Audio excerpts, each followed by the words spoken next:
Hello guys, अगर आप लोगों को मेरे वीडियोस पसंद आए तो मेरे वीडियोस को लाइक कर दे, शेयर कर दे, मेरे चैनल को सब्सक्राइब कर दे। मार्च सुप्रीम विलेन के पिछले एपिसोड के एंड में हमने देखा था कि यान जाओ जी को बचाने के लिए बीच में एल्डर सी आ जाता है और आने के तुरंत बाद ही पॉन बड़ाई के ऊपर एक जोरदार अटैक करने वाला होता है। उतने में वो पॉन बड़ाई वहां पर ऑलरेडी आर्य को बेचे चुका होता है। वो आर्य को पूरी तरह से एक्टिवेट कर लेता है। इसके वजह से हमारा एल्डर सी उस आर्य के अंदर पूरी तरह से फंस जाता है। ये देखने के बाद बड़े बोलने लगता है, क्या तो सच में लगता है यहाँ पर मैं तुम्हारे साथ हेड एंड हेड फाइट करने के लिए आया हूँ? ऐसा सपने भी नहीं हो सकता, क्योंकि अगर मैं तुम्हारे साथ सीधा सीधा फाइट करूँ तो मैं तुम्हें आसानी से तो नहीं बल्कि थोड़ा मुश्किल तो जान से मार सकता हूँ। तब मैं भी थक जाऊंगा तुम्हें मारने के बाद। अगर इतना थकने के बाद तुम्हारे गुआंचा मंडल का एक बंदा यहाँ पर आ गया है तो सारे कांड को देखने के बाद मुझे मारना चाहता था, तब भी मैं कुछ भी नहीं कर पाऊंगा। तो इसीलिए मैं इतना बड़ा गलती नहीं करूंगा। और तब मैं एलएससी की तरफ देखते वो अपने टेक्निक को एक्टिवेट करने की पूरी कोशिश किए जा रहा होता, फिर भी अपना टेक्निक बिल्कुल एक्टिवेट नहीं कर पा रहा होता। ये देखने के बाद बड़ा बोलने लगता है कि तुम्हें इतना ज्यादा ट्राई करने की कोई भी जरूरत है, वो आ रहे किसी भी हालत में टूटने नहीं वाले है, क्योंकि ये इतना ज्यादा स्ट्रांग है। और तुम्हारे फेस को देखने के बाद मुझे ऐसा लग रहा है, तुम्हें ऐसा लग रहा होगा वो यांडी या तुम्हारे गुआंचा मंडल का कोई और एल्डर यहाँ पर आकर तुम्हें बचाएगा। ऐसा सपने भी नहीं होने वाला, क्योंकि वो कमीने यांडी के बाद भी हमने हमारे सिंगियन फैक्शन के बंदों को बेच चुके हैं। तो इसलिए वहां पर जाने के बाद वो सारे लोग मिलकर वो यांडी को पूरी तरह जान से मार डालेंगे। तो इसीलिए अगर यहाँ पर तुम और वहां पर वो यांडी दोनों मर जाएंगे तो तुम्हारे गुआंचा मंडल का स्ट्रेंथ काफी तक वीकनेस में बदल जाएगा। तब हमारे सिंगियन फैक्शन तुम्हारे गुआंचा मंडल को पूरी तरह से अपने कब्जे के अंदर ला लेंगे। तब हम देखते हैं वहीं पर एल्डर जू भी होता है और वो चिल्ला के बोलने लगता है, ऐसा ऐसा कैसे हो सकता है? मुझे लगा था कि ये बोटा यहाँ पर यान जाओ जी को मारने के लिए आ रहा है, पर अब मुझे लग रहा है ये पूरी तरह ट्रैप है। यहाँ पर एल्डर सी को यारे के अंदर फंसाने के लिए और वहां पर यांडी को अपने कल्टिवेशन बेस से बाहर लाने के लिए ये बंदे ये सब बोली जा रहे होते। तभी वो बड़े के पीछे एक पोर्टल को ओपन करके दो बंदे आ जाते। उनमें एक ये बंदा चिल्ला के बोलने लगता है कि अबे साले, अगर तुम्हें बाहर ही लाना है तो थोड़ी देर के लिए वेट करना चाहिए था ना। तुम्हें इतना ज्यादा प्लान करके मुझे बाहर बुलाने की क्या ही जरूरत थी, क्योंकि मैं वैसे ही कुछ दिनों के बाद फाइनली बाहर आने वाला था। और तब हम देखते ये बोलने वाला बंदा और कहीं नहीं बल्कि यान जाओ जी का खुद की फादर यान डी है और उसके साथ ये छोटी बच्ची भी आ चुकी होती है। और अचानक यान डी को उसके पीछे देखने के बाद ये बोटाई को पूरी तरह फट जाती है। इसके वजह से पूछने लगता है, अबे अबे साले तू अभी तक जिंदा कैसे और यहाँ पर इतना जल्दी कैसे आ गया? और हमारे सिंगियन फैक्शन के बाकी बंदों के बारे में क्या उन लोगों को तुमने अकेले मिलकर जान से मार डाला है क्या? ये सुने तुरंत बाद ये यान डी अपने स्टोरेज बैग के अंदर से कमाल का तलवार को निकाल लेते। इसके बाद ये बोटाई के ऊपर अटैक करते हुए बोल रहा होता है कि नहीं नहीं, उन लोगों को मैं एक भी बंदे को जान से नहीं मार डाला, उन सारे लोगों को पूरी तरह से छोड़ दिया। और मैं यहाँ पर इसीलिए आया क्योंकि मैं सबसे पहले तुम्हें ही मारना चाहता हूँ, इसलिए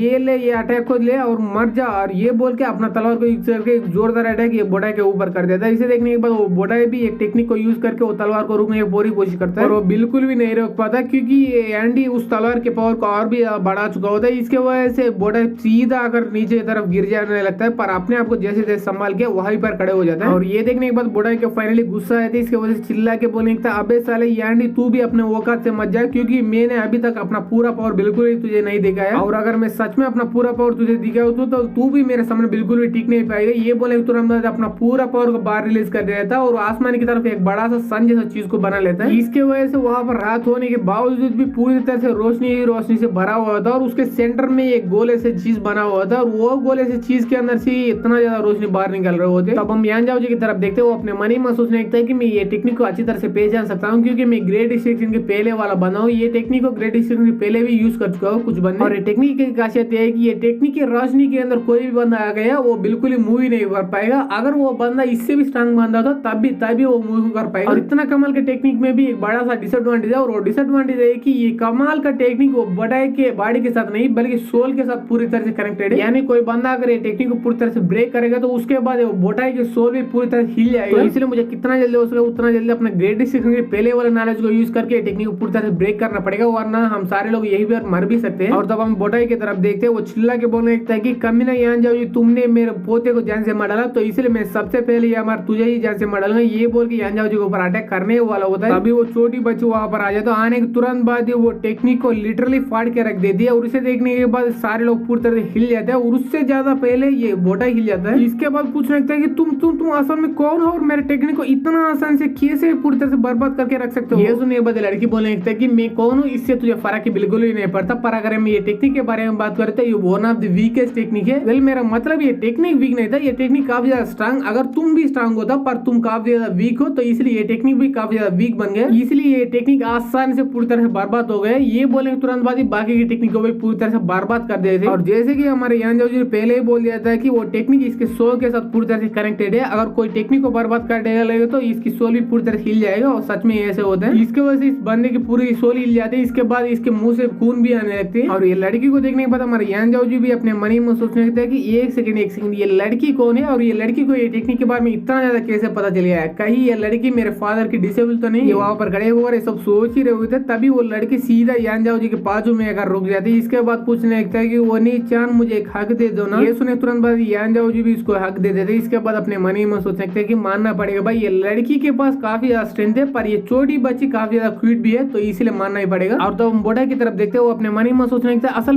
में वो लड़की कौन है और वो मेरे टेक्निक को इतना आसान से कैसे तोड़ पाया, क्योंकि वो मेरे सबसे स्ट्रांगेस्ट टेक्निक था। पर मैं अभी बिल्कुल भी हार नहीं मानूंगा। ये बोल के अपना बच्चा को पूरा एनर्जी को यूज करके आसमान में एक बड़ा सा तलवार को बना लेता है और तैयार करने के बाद काफी तेज से यान जाओ जी और वो छोटी बच्ची की तरफ काफी तेज से भेजने लगता है। और इसे देखने के बाद बीच में ये हमारा यान डी आ जाए, तो आने के तुरंत बाद अपना भी एक तलवार को बना लेता है आसमान की तरफ। इसके बाद अपने एनर्जी से बना हुआ तलवार को यूज करके वो बोटाई एनर्जी से बना हुआ तलवार को पूरी तरह से रोकने की कोशिश करता है। ऐसे उन दोनों बड़े तलवार के बीच में कुछ देर के लिए ऐसा फाइट हो जाता है। इसके बाद वहां पर एक बड़ा सा ब्लास्ट हो जाता है और वो ब्लास्ट हटने के बाद तब हम देखते हैं यान डी को 1% का घंटा भी फर्क नहीं पड़ा हुआ था, पर ये बोटाई को काफी ज्यादा चोट भी लग चुकी होती है और वो पीछे जाकर ऐसा रुक भी चुका होता है। और इसे देखने के तुरंत बाद इसके पीछे मूगोन आ जाते हैं। इसके बाद वो चिल्ला के बोलने लगता है कि एल्डर पान बोटाई हम यहाँ पर बिल्कुल भी जीतने नहीं वाला, तो इसलिए हमें यहाँ से भागना ही चाहिए वरना हम लोग यहीं पर मारे जाएंगे। ये सुने तुरंत बाद वो दोनों भी टीके बोले थे। इसके बाद वो दोनों काफी तेज से वहां से भागने लगते हैं और इसे देखने के बाद ये सारे लोग भी एक जगह पर कटे हो जाते हैं। इसे देखने के बाद एल्डर जू और उसके साथ येहू दोनों प्रणाम करते हुए बोला होता है कि एल्डर यान आपको देखकर हमें खुशी हुई। और तब हम यान जाओ जी की तरफ देखते हैं, वो बोल रहा होता है कि सॉरी फादर, आपकी गैर हाजिरी में मैं गुआन जामुन को अच्छी तरह से बिल्कुल ही समझ नहीं पाया, तो इसलिए मुझे प्लीज माफ कर दीजिए। ये सुनने के बाद वो यान डी बोलने लगता है कि नहीं बेटा, इसमें तुम्हारा कोई भी गलती नहीं और सारे गलती वो शिंगयान फैक्शन की कमी ने किया और तुमने गुआन जामुन का सबसे ज्यादा अच्छी तरह से पूरी तरह से प्रोडक्ट किया है। और अगर ये वहां पर आकर मुझे ये सारी इन्फॉर्मेशन नहीं पता तो मुझे ये गुआन जामुन के बारे में इतना ज्यादा बिल्कुल ही नहीं पता होता, तो इसलिए मैं ही तुम्हें पहले शुक्रिया बोलना चाहता हूँ। इसका मतलब यही उन्हें जाकर सिर्फ एल्डर सी को नहीं बल्कि बाकी सारे एल्डर्स को बताया गया है, जैसे हमारे यांग जाओ जी ने उसको ऑर्डर दिया था। और इसके बाद यांग जाओ जी एल्डर सी को देखकर बोला होता है एल्डर सी आप भी सही समय पर यहाँ पर आए, इसलिए मैं आपको भी शुक्रिया बोलना चाहता हूँ। ये सुनने के बाद एल्डर सी बोला था नहीं इसकी कोई भी जरूरत नहीं, ये गुआन जामुन मेरा भी एक घर जैसा है, तो इसलिए इसे प्रोटेक्ट करना मेरे भी जिम्मेदारी बनता है और तुम मेरा जैसे एक बेटा जैसा, तो इसलिए तुम्हें भी प्रोटेक्ट करना मेरा जिम्मेदारी बनता है। और इसके बाद हम यान ड्यू की तरफ देखते हैं, वो उस लड़की को देखकर बोला होता है इस लड़की का नाम डांग ली है और ये बिहाई सिटी से है और यही लड़की मुझे वो शिंगयान फैक्शन के बंदों से पीछे छुड़ा के यहाँ पर इतना जल्दी आने में पूरी मदद किया है। ये सुनने के बाद लड़की बोलता है हाँ यान जाओ जी वो सब मैंने किया है, तो इसलिए सारा क्रेडिट मुझे ही जाता है। ये सुनने के बाद यान जाओ जी बोलता है हाँ इसके लिए काफी ज्यादा शुक्रिया, पर क्या मैं तुझे पहले जानता हूँ, क्योंकि तुम्हारे बर्ताव को देखकर मुझे ऐसा लग रहा है तुम मुझे पहले जानते हो। ये सुनने के बाद वो लड़की को थोड़ा गुस्सा आ जाता है। इसके बाद बोलने लगती है क्या तुम इतने भूल गए? वेल तुम भूल गए तो तब भी कुछ ज्यादा फर्क नहीं पाने वाला, क्योंकि मुझे पूरा यकीन है कि तुम्हें आगे जाकर जरूर इसके बारे में याद आ गया और जब तुम्हें ऐसा याद आ जाएगी तब तुम मेरे पास आ जाना, तब हम दोनों मिलकर इसके बारे में अच्छी तरह से बात करेंगे। और ये बोले तुरंत बाद हमारे ये एपिसोड यही पर खत्म हो जाता है। अगर आप लोग को ये एपिसोड पसंद आए तो एपिसोड को लाइक कर दे, शेयर कर दे, मेरे चैनल को सब्सक्राइब कर दे। Thanks for watching guys.